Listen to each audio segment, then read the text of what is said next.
بسم اللہ الرحمن الرحیم۔ ایم ایس نیوز HD5 کی ناظرین السلام علیکم۔ امید ہے کہ آپ لوگ سب خیریت سے ہوں گے۔ آج کا جو ہمارا مین ٹاپک ہے وہ ہے کہ القادری ٹرسٹ کیس کی جو سماعت کل ہوئی تھی، اس سے پہلے ہم نے آپ کو ویلاگ میں بتایا تھا کہ القادری ٹرسٹ کیس کی ضمانت کب ہوگی۔ جب ہم نے آپ کو اپنا اوپینین اور آپ کو پوائنٹ آف ویوز بتایا تھا تو اس وقت آپ کو یہ لگ رہا تھا کچھ یوٹیوبر جو کہہ رہے تھے عمران خان کو رہا کر دیا جائے گا یا عمران خان صاحب کی رہائی ہوگی، تو ہم نے بتایا تھا جب تک عوام سڑکوں پر نہیں نکلے گی عمران خان کی رہائی ممکن نہیں ہے۔ آپ لوگوں کو بتایا تھا عمران خان کی القادری ٹرسٹ کیس کی سماعت ہوئی تو نیب کے پروسیکیوٹر پیش نہیں ہوئے اور نیب کے جو وکیل ٹیم تھی اس نے کہا جج صاحب جن لوگوں نے آپ کو لایا تھا ان کا حکم ہے تو آپ ہمیں سماعت ملتوی۔ تو جب یہ ڈوگر نے سنا تو ڈوگر کی پیروں سے زمین نکل گئی اور ماتھے پہ پسینہ تھا، اور جج صاحب نے یہ کہا کہ ابو کو بولنا آپ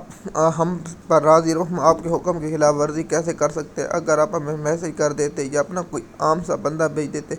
ہم آپ کے حکم کی کیسے نافرمانی کر سکتے؟ تو یہ ڈوگر صاحب بہت پریشان تھے اور اس کے ہاتھ پاؤں کام پر رہے تھے کہ ابو ناراض نہ ہو جائے اور ہمیں عہدے سے فارغ نہ کر دے۔ ہم جو نئے 15ویں نمبر کے لاہور ہائی کورٹ کے جج تھے، نکٹو تھے، جس کے نہ کیس سننے کی طاقت ہے نہ انصاف دینے کی طاقت ہے، صرف رشوت خور، اور اسلام آباد میں رشوت لیتے ہوئے ان کا محکمہ اس کے جو لائے ہوئے نال لا افسر تھے پکڑے گئے تو اس صاحب نے کیمرہ اتار دیا تاکہ دیکھے نہیں کوئی رشوت بند نہیں کی لوگوں، کیونکہ جج صاحب خود رشوت لیتے اور حرام کا پیسہ کھانے والا ڈوگر نے کہا کہ اگر آپ ہوتے تو پھر عمران خان کی 16 اکتوبر تک یہ کیس کی سماعت ملتوی کر دی اور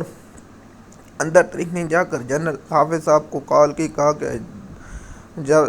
کرنل صاحب آپ بتائیں ہم تاریخ کب دیں؟ جب کرنل صاحب نے کہا اتنے تاریخ دے دے تو کرنل صاحب نے تاریخ دی، کیونکہ توشہ خانہ 2 کیس میں عمران خان کو جب تک سزا نہیں ہوگی اس کیس میں عمران خان کو ضمانت نہیں ملے گی۔ یہ میں نہیں، یہ عمران خان صاحب نے بھی واضح کر دیا۔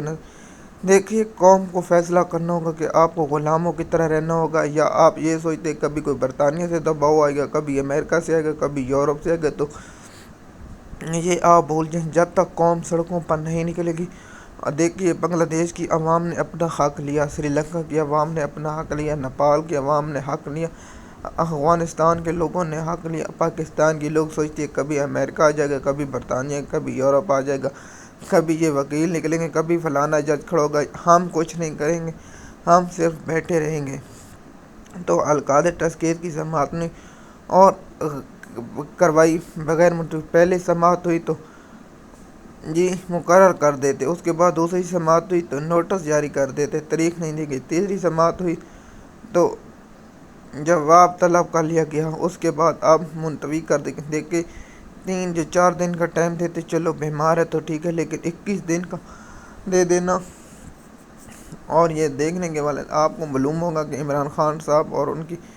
فیملی جو بشرا بی بی ہے وہ بھی بے گناہ جیل میں سڑ رہی ہے، تو پی ٹی آئی کی لیگل ٹیم کو فوری طور پر سپریم کورٹ جانا چاہیے تھا کہ یہ کون سا ڈرامہ لگو کہ نیب پروسیکیوٹر ٹائم مانگتا ہے تو جج صاحب دے دیتا ہے، نا انصاف کرتا ہے۔ آپ ضمانت پر فیصلہ کر دیں، میرٹ پر دلیل تو نہیں سن رہے، کیس میرٹ پر تو نہیں سنا جا رہا، سزا معطلی کی درخواست سے جو 1، 2 یا 3 دن میں فیصلہ کر دینا چاہیے کہ درخواست منظور کی جاتی یا مسترد کی جاتی۔ اگلا آپشن پی ٹی آئی کے پاس تو ہوتا کہ وہ سپریم کورٹ میں جاتے۔ میں تو حیران ہوں، ان کو چاہیے کہ فوری طور پر اسلام آباد ہائی کورٹ سے درخواستیں واپس لیں اور سپریم کورٹ میں جائیں، کہیں کہ ہمیں یہاں انصاف نہیں ملتا، ہم سپریم کورٹ سے ڈائریکٹ آئے ہیں اور ڈائریکٹ سپریم کورٹ میں چلے جائیں، تو ایسا ہوگا۔ دیکھتے ہیں کہ پی ٹی آئی کے لیگل ٹیم کے پاس یہ آپشن ہے کہ وہ ڈائریکٹ فوری طور پر کیس کو ختم یا سزا معطلی کی سپریم کورٹ میں جائیں اور وہاں سے انصاف لیں، لیکن سپریم کورٹ میں وہاں جج پالتو بیٹھے وہ کیا انصاف کریں گے؟ جیسے کہ آپ جانتے ہیں، مزید معلومات کے لیے آپ ہمارے چینل پر ہیں تاکہ آپ کو یہ انفارمیشن ملتی رہے۔ شکریہ۔